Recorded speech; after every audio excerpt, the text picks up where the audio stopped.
Hi guys, welcome to my new video. Today I am in Poland, in Warsaw. It is my first time in Poland, and in this video I'll share my impressions of Poland, what it was like to travel here from Germany by train without having a seat, how I quite literally became homeless, some other awkward situations, and why Poland felt so familiar to me as a Russian.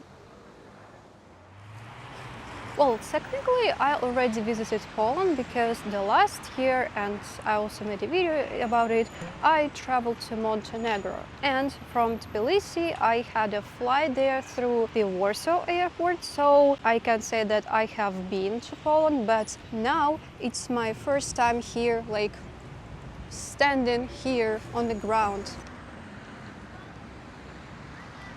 And also, speaking about the airport, when I flew there for the first time, I read its title as Frederick Chopin Airport. I was like, probably it is the name of some Polish official or some famous person, I don't know. But somehow after that, I learned that it is in fact named after Frederick Chopin or Chopin, and I was so surprised because I always knew this name. It is one of the most famous composers in the history in Russia. When I visited like music classes at school, his name was among others like Beethoven or Bach and others. So I always thought that Chopin is like from France or Germany. He moved to France later in his life, but he was born in Poland and lived there for 20 years. Actually, his heart is buried in Warsaw. I don't know, but for some reason this fact really surprised me because I've never associated him with Poland. So this is this story, how I learned that it's not Frederick Chopin, it's Frederick Chopin. Now I am in Warsaw. I know how to correctly pronounce the title of the airport and who it's named after. What else did I learn? Well, now I know how to travel from Germany to Poland by train, and I'll take you along on this journey. Okay, so taking a train in Poland. Since I didn't manage to buy a direct ticket from Berlin to Warsaw, I firstly took a bus from Berlin to the Polish city Rzepin, and from there was a train to Warsaw. But the problem started when I entered the train in Rzepin and I didn't have a seat on my ticket. When I was buying this ticket on the Deutsche Bahn application, I didn't even find where I can pay for a seat. I was like, okay, probably I will figure this out later. So then I entered the train and there were different compartments. So I sat in a random compartment. There was a family from Hong Kong. They also didn't have a seat reservation, and we were like, okay, let's just sit here. But then on the next stop, more and more people started coming, claiming their seats that are assigned for them in the ticket. That's why I had to go out of the compartment and just stand in this narrow corridor, and there were other people like this. I didn't understand what's going on, and I asked the train attendant, is it normal that we're standing here? And he said yes. And the man from Hong Kong explained to me that this is just how they are trying to make as much money as possible. And I was like, okay. Then I stood there. Then I went to a restaurant on the train and had this delicious pierogi.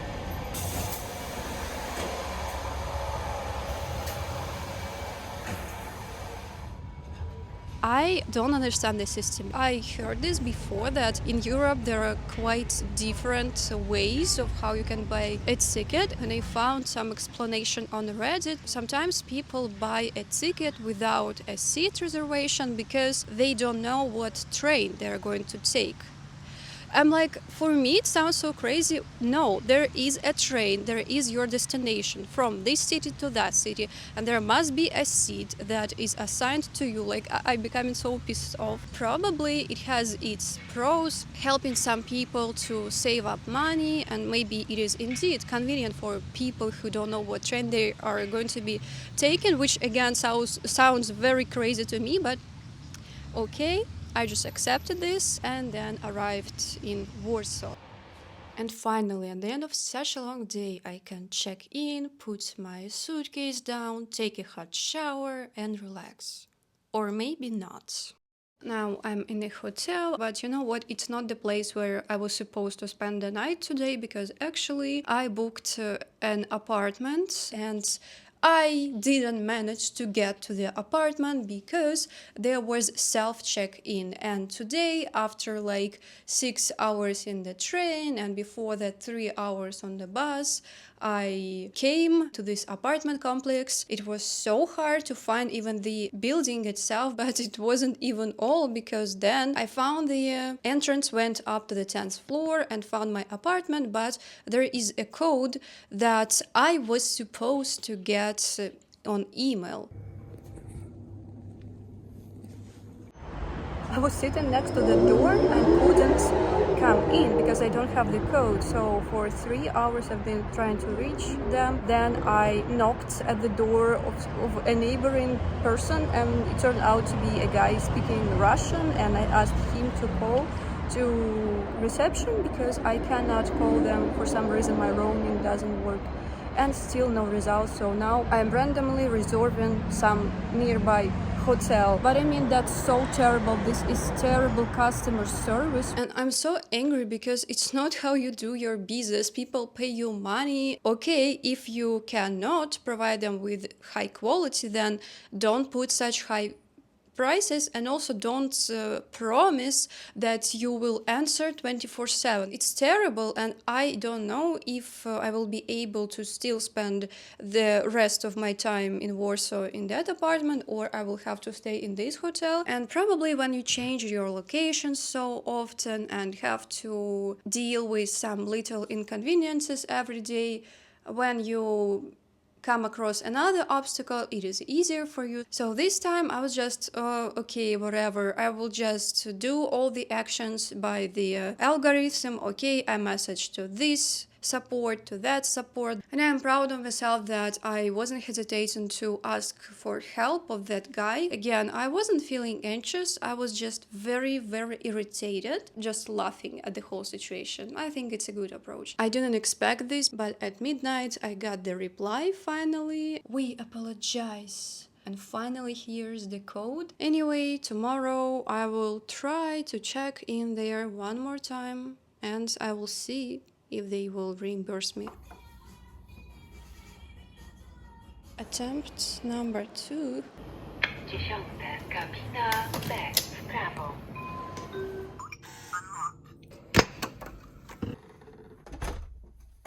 Eventually, they reimbursed me for the first night after a couple of weeks, and I learned my lesson. Next time, I'll double check my email for the entry code.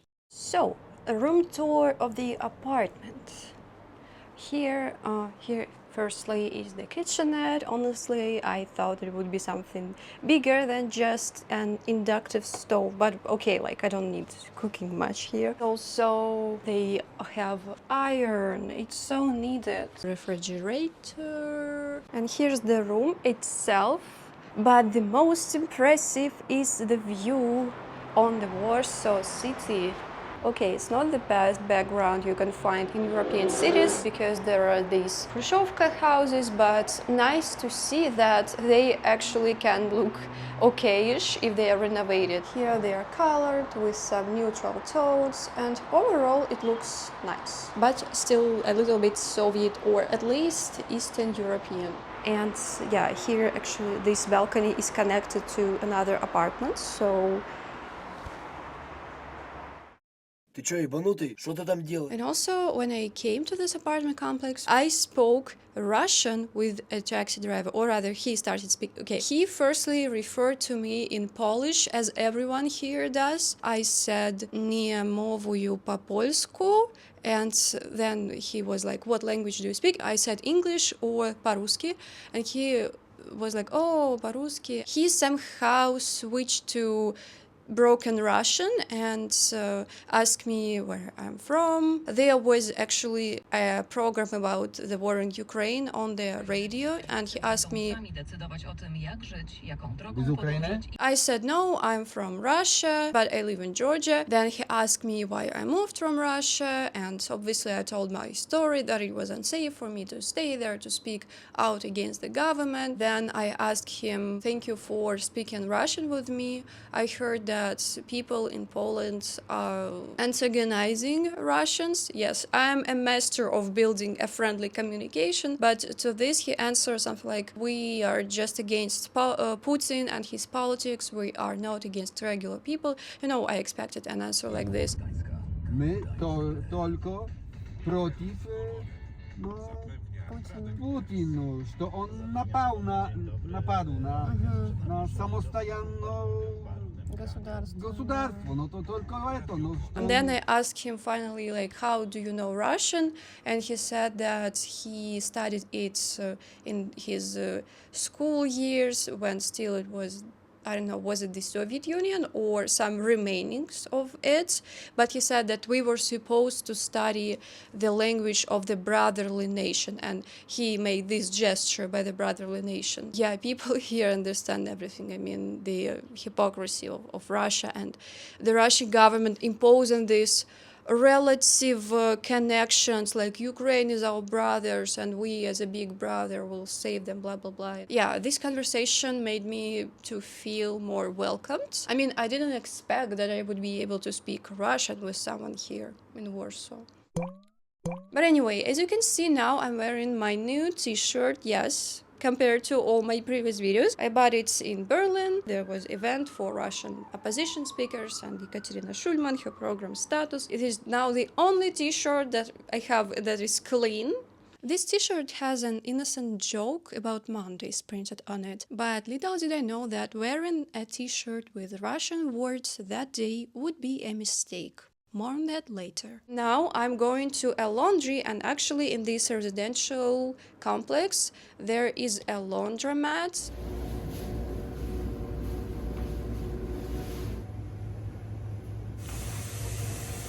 It was pretty easy to navigate. I even could pay with my Apple Pay card, and now I will have to wait for 35 minutes. And this laundromat is located near the cafe where I just had breakfast, and oh my god, it was such a Slavic language experience. I tried to order in Polish, so I said "Dzień dobry, latte, morożna," and the barista girl answered to me in Polish. And when she asked for here or for to go, I understood what she meant by this word na wynos, which is basically the same as in Russian. So I said for here. I said it in English because I don't know how to say like here in Polish. And when I said this, I made like this gesture for here, because sometimes you have to implement sign language. But I felt so happy after this short conversation. I didn't expect that it would feel so familiar. Even the tone of the language, or when I was listening to the radio in the taxi, you know, in the Russian language there's this phrase "a также," which means like also. It was saying like blah blah blah Polish, then "a также," and again in Polish. Apparently it's the same in Polish, and I was like, what, am I listening to Russian speech? Compared to Western Europe, Poland felt so similar to Russia. That sense of familiarity hit me instantly, starting with the bus ride from Berlin to Rzepin. It is the correct pronunciation, by the way. And it was so unusual crossing this border, so we crossed it over this river, Oder, and I immediately felt that something changed. I mean, I already had experience of crossing a border between two European countries by land, for example, from Denmark to Sweden, but I mean, it didn't feel as such a big difference because basically Danish and Swedish look alike and probably sound alike, so that it even seems to me that it's one language. Sorry, I didn't see any difference also in the streets layout, in the road signs, but here when I crossed the river and looked at the roadside from the bus window, I immediately saw that these are Slavic words. So after German I see a Slavic language, and it felt so unusual because there were some roots that I understand. That felt like a more significant change. Also, I wanted to add about the restaurant on the train. I've been traveling for a month month already, and I visited Denmark, Amsterdam, Sweden, and Germany. And since these are Western European countries, the attitude to smile to your customers is different. So when I entered this carriage restaurant, I was like very cheered up. I was like, hello, very smiling, but I forgot my Slavic roots. And the waiter reminded me of that because she didn't even say anything to me and she looked at me like this. And now I understand why Westerners, especially Americans, say that people in Russia or in Eastern Europe in general don't smile to them. And again, being already indoctrinated by this Western attitude, at first I felt that this girl is negative towards me. She was not rude to me, but I still felt a big difference. But this is a thing for Eastern European countries in general. They are less smiling to you, and it's okay. I totally support this. You know, I've been so tired of hearing that, oh, why you don't smile? You don't smile because you are Russian. Or people here in the comments demanding from me to smile more in my videos. And I'm like, what? I'm just minding my own business. I do smile, I do laugh at something funny, but I don't like when people demand this from me. And at the same time, I don't like when Russian people say that it's because we are warm from the inside. If you get to know us better, if you're smiling without a reason, it means that you're a fool. And I hate it when people say this. I don't support this either. A Polish pigeon is having a bath. And another thing that is so striking to me here is that Polish people look so much like Russians. I mean, Russian Slavic people.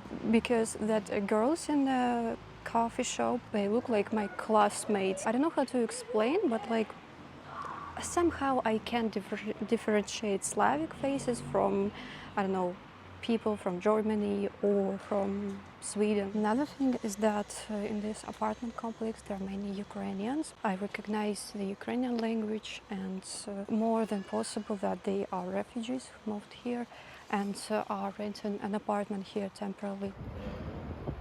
Currently there is 1 million refugees from Ukraine in Poland, and I saw and heard even more of them, and in general people who support Ukraine, when I went on an excursion in Warsaw Historical City Center. Just wait for that. Have you seen this bench like this already? Wow, I didn't expect to see this installation on our city walking tour. It's dedicated to the Russian political prisoners. Here's Alexei Moskalyov, then Navalny, and all other names. Wow, I'm so grateful that they have it here. We continued our walk, and here, as it normally happens in big city street, there was some protest with Polish flags, but also with Ukrainian flags. But suddenly, we found ourselves in the middle of a much larger demonstration. I saw more people with Ukrainian flags, people speaking Ukrainian. Chciałabym podziękować panu Andrzejowi, a także całemu zespołowi naszych polskich. At that moment, I realized I probably shouldn't be here, at least not in that t-shirt. There are moments I learned that actually today is the day of Ukraine independence, and it is such a coincidence that I am visiting Poland, Warsaw, this day. And the thing is that I'm in a t-shirt wearing Russian letters. I mean, okay, it's a merchandise of Russian opposition, but still not everybody knows, so probably it's so like out of the context, and it's so not appropriate here, I feel so, but I hope that nobody notices it because it's very small font. Anyway,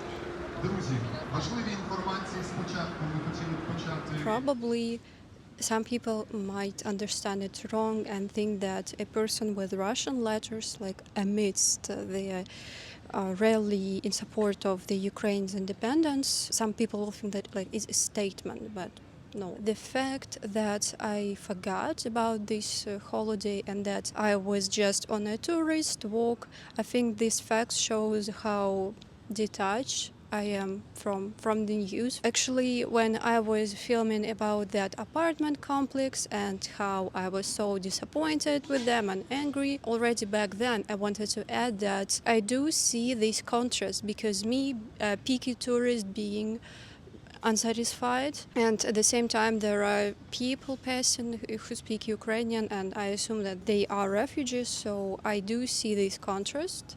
And probably some people will call me out for this, like, oh, why while people are suffering you're just tourists enjoying your life. I'm saying this not to justify myself somehow, because it is just life, and yes, it is happening. These situations exist at the same time. I'm a Russian citizen who was so lucky to get this visa to Europe through my residence permit of Georgia, and now I'm here. By the way, when we were approaching that Ukrainian demonstration, there was another one, and it was smaller. These were some Polish people who disagree with support for Ukraine. These posters say, Ukrainians, come back to your country. They also reference a tragedy, the massacres of Poles carried out in German-occupied Poland by the Ukrainian insurgent army during their World War II. And also there were young girls filming TikToks, and as our guide said, this is what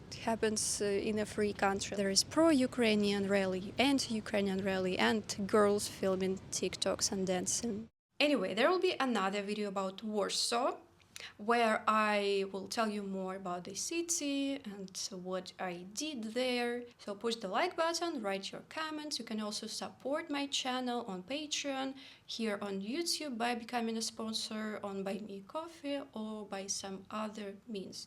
Thanks for watching and goodbye. Пока-пока.